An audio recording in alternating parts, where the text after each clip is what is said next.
All right, now that you're out on bail, here's a few tips and tricks to make sure that you could remain bench warrant free and get a favorable outcome for your case. Number one, you got to stay in contact with your public defender or your private attorney, and you got to stay in contact with your bail bondsman.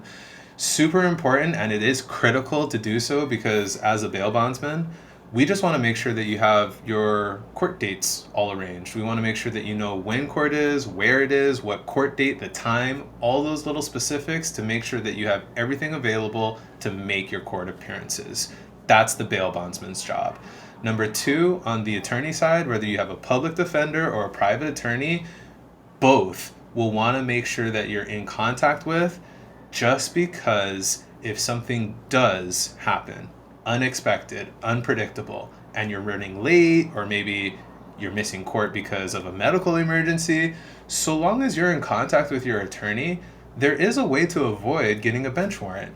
If you're in contact with your attorney and or your bondsman, we could just go to court, advocate on your behalf, and say, defendant A is in contact with me, something must be up. Can we please have a continuance and maybe have this hearing take place in another week? If you're in contact with both your bondsman and your attorney, we can make the representation that we're in contact. You knew about the court date, something must be up, and then we could petition the court and ask for a hearing on another day. And then by then we can go ahead and get everything dialed in so that you can go to court.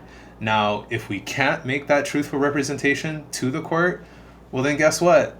You're not in communication with anybody, you didn't appear in court, and they're going to issue a bench warrant and forfeit your bail. Now, bench warrants suck because now you can get arrested based on your failure to appear in court. Nobody wants to have you go get rearrested because you failed to appear in court. The second thing is your bail is forfeited, which means, say I bail somebody out for $10,000 and you don't appear in court. The court sees that as a breach of contract, which it is, and will invoice the bail bond company for the $10,000, and then now we got to go pay the court the $10,000. It's not anything we make money off of. It's because we have a contract that says once we got you out of custody, the promise was you're going to appear in court. If you don't appear in court, they're going to forfeit the bail, and then we got to pay the court the full amount of the bail. The bondsman doesn't want to do that, and of course the co-signers as well as the defendant are financially liable for that. You have skin in the game. Nobody wants to get into some civil dispute over money.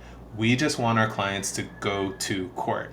Now, it's super important that, we have a high level of care to make sure that our attorney as well as our bail bondsman are in communication. So if you want to just randomly check in and say, hey, when's my next court date? You're always welcome to do that.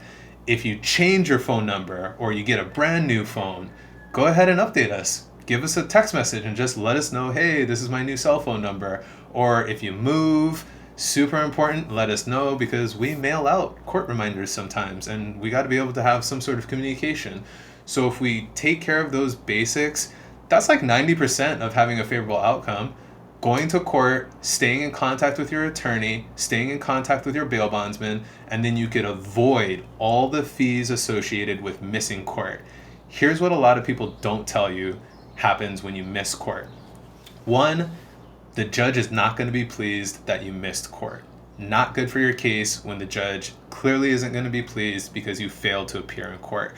The second thing is, even in the event that you miss court and then they have a continuance, or maybe they forfeit your bail and they issue a bench warrant, even if you petition the court to recall the bench warrant, which is just a fancy way of saying cancel the bench warrant, and set aside the bail bond forfeiture, there's still a lot of costs just to do that. And in the meantime, while you're putting in those motions, for weeks, you could have an outstanding bench warrant and then get picked up on the outstanding bench warrant. Nobody wants to be picked up on a bench warrant because they failed to appear in court. In fact, you already spent all that money on posting bail. You certainly don't want to lose money, and certainly don't want to pay any more money because you failed to appear in court. So if you do fail to appear in court, the first thing is, even if they recall the bench warrant, as a penalty, the court typically charges a fee of $250 just as court costs for missing court. It's messed up, but that's sort of the deal. That's commonplace. If you miss court and then you get back in contact with your attorney, and then you just ask, hey, can we recall the bench warrant and set aside the bail bond forfeiture, the court typically still charges you $250 just as court costs for missing court.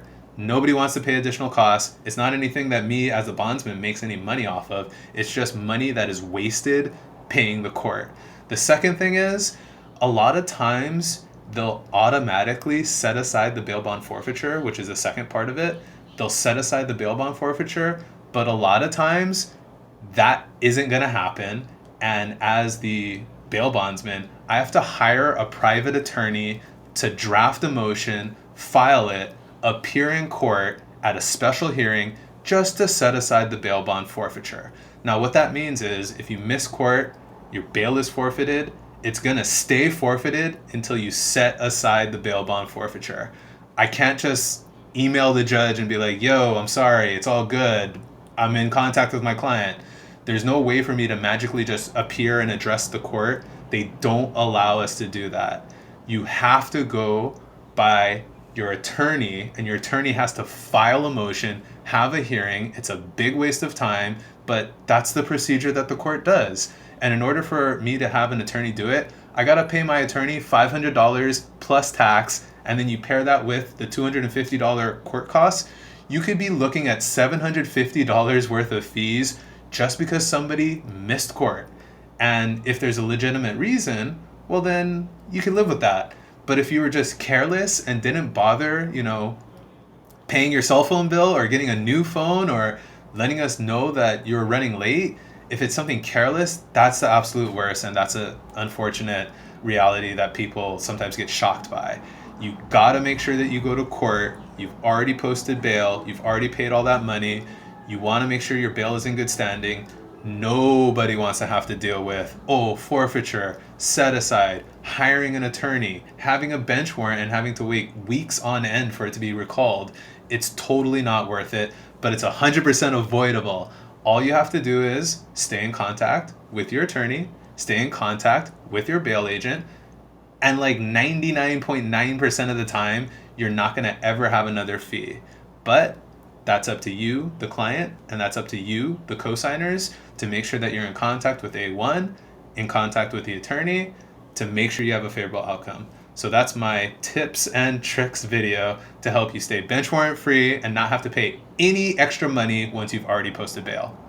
Thank you for watching.